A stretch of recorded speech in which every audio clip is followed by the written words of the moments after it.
Hello everybody, welcome back to Game-Based Learning in the World Language Classroom. The why, what, and how.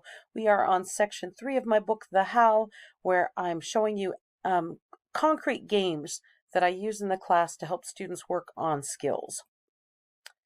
I'm Madame Sensei. I teach Spanish, French, and Japanese to high schoolers out here in the beautiful Pacific Northwest.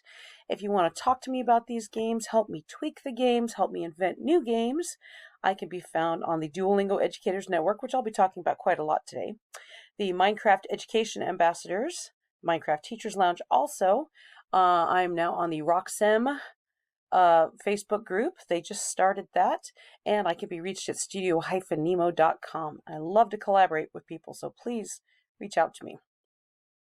We're on chapter 14 of my book. I'm going to teach you how to play Clue to teach sentence structure. So in our previous episodes, I had a bunch that I linked from other playlists that I've got. I talked about Quiz Trade, I talked about scrambled sentences, and I was working on my art credentials, and I'm so excited I got my art credentials. So I had a bonus art project in there just to explain what that process was. I think I even put a couple Minecraft things on. So today I'm going to talk about the communicative approach to language learning. Now there's a lot of different pedagogies for learning language, and I use every single one of them because I don't know what's going to appeal to which student at what time of day, what day of the week. It's going to change all the time, right? So this is the communicative approach, and when I'm making games for the communicative approach, and the communicative approach has a lot of games, when I'm making games, I always have this mantra in my head of who stole the cookie from the cookie jar, okay? Who stole the cookie from the cookie jar? There's an information gap. The students need to find out who did that, okay? Then there's a choice, okay? Bob stole the cookie from the cookie jar, okay? So you got to choose between the students. And then there's feedback. Who? Me? Yes, you. Couldn't be. Then who? Who stole the cookie from the cookie jar? So just by saying that mantra, I can create all sorts of communicative approach games.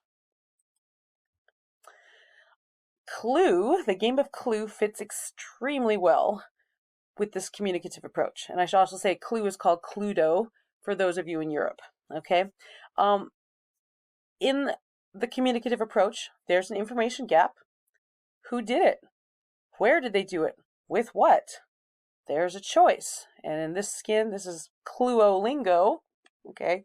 Because it's Clue with a Duolingo skin. So the choice is, was it Lynn? Was it Lucy? Was it Vikram? Was it Oscar? Then there's feedback. No, it wasn't the pencil because I have the pencil. So we get that whole communicative language approach. Now, this game was created in conjunction with Duolingo, and they suggested to me that we lean heavily into all the memes about Spanish or vanish, French or the trench, Japanese or broken knees. So the basic premise is that Duo really wants you to practice the language that you're teaching. He really, really wants you to practice. He's not going to do anything silly like kidnapping your family or anything like that. No, what he has done is he's stolen your precious, precious school supply and he's hidden it somewhere in the school building. Now, there are 3 levels of play, and I will go over the different nestings of this. Okay, so here's a school supply that Duo has stolen, and as much as possible I used Duolingo pictures. A couple of it. Duolingo doesn't have a book picture. What the heck? One of these Project World characters has helped him commit the dirty deed. So there's 3 categories. There's the person who helped him steal a school supply, there's the school supply, and there's the room in the school. And these are all things I know you have to teach. You've got a textbook that you're forced to follow, and you've got to teach these things. Why not do it in a fun way? All right, so here I'm just going to go through very dryly the materials you need. I've written it out so that you can pause and look at it, okay? So you need the game board, printed as large as possible. I used 11 by 17, and I had my secretaries print it so they would be printed as large as possible. But this year I just decided, you know what, I'm just going to scour the thrift stores and I'm just buying old Clue games, and I'm going to tape over the rooms with with my printouts of the rooms.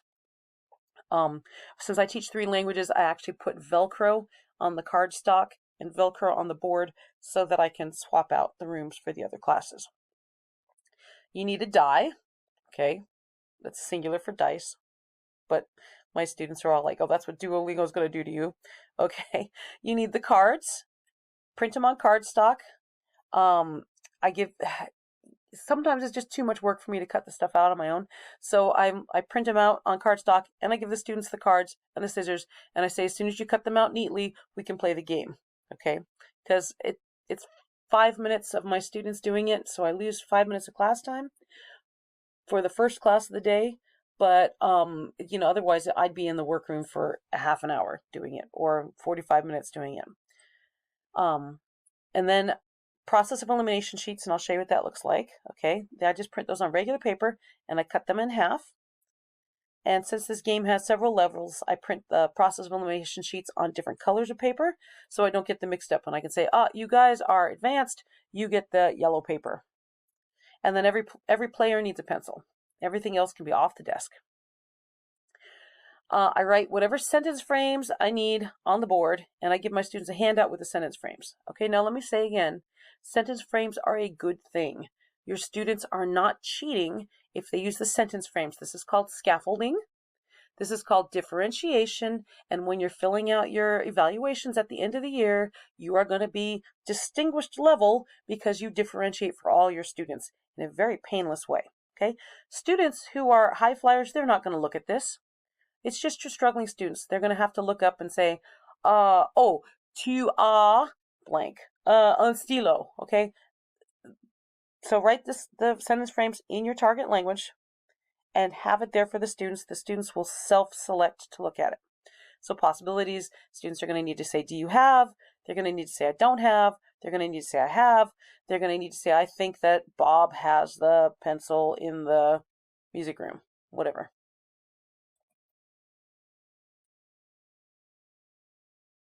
All right, now, how to keep your students in the target language. I find it's much better for me, for the students, if I can get them to police each other. Now, sometimes this is really easy, like with when we're playing Uno. If the students hear each other speak English, you have to take another card. Nobody wants to take another card. If we're playing Jenga, you spoke English. You have to pull out an extra piece and the tower might topple now and it's going to be your fault. Nobody wants to do that.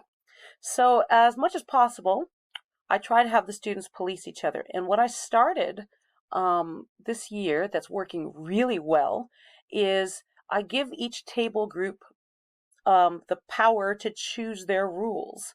What are they going to do to each other when they speak in English? And that gives them a lot more buy-in, I'm finding. They're enjoying choosing their rules. So these are some of the rules that my students have come up with for Clue-o-Lingo. Okay, one is the tried and true. You write on the board en español or en français or nihongo on the board, and then when somebody hears somebody speak English, they run up to the board and they either erase an E for en español, look, I forgot the quotes, or they erase a stroke order if it's my Japanese class, a stroke order. They erase a stroke if it's my Japanese class. And then when the entire word gets erased, then the class has to do something boring that they don't want to do, like a worksheet or something. I don't normally do worksheets, but they don't want to do that. They want to play more games, right? Okay, so that's one thing. We haven't done that in a while because the students kind of find that boring. What they like is the more funny stuff that they can do to each other, okay? One possibility that they came up with is that you spoke English, you don't get to have a turn or you don't get to guess this turn. Okay, that puts them behind. You spoke English, you have to go back to start. It's really mean. They got to go all the way back. Maybe they were just about at the room they wanted to be in, or maybe they were in a room trying to make an accusation. Sorry, you got to go back to start. Or student has to reveal one card that they have. They don't want to do that. So those are all good ways. I let them choose which one do you want. Each table group has to choose before we can start the game. I do take the student choice up a notch, and taking a playbook out of Guided Language Acquisition Development where they have points for table groups. I tell each table group that if they come up with some good rule that the class could choose from or the other tables could choose from, I will dump 5 extra points in their table group. And my table groups, I've made these like little tents out of just cardstock, and I wrote country names on them. And I have 6 table groups in my class, and so you see for my Spanish class, I've got 6 country names, and my French class, I've got 6 country names, and I use Class Dojo.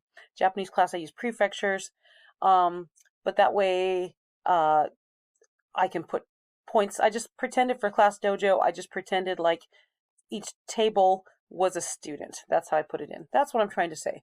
All right, I'm looking at the time, and I want to make sure that my videos are short, so we're going to pause here, and in the next episode, I'm going to go over all the gameplay. Hope to see you there.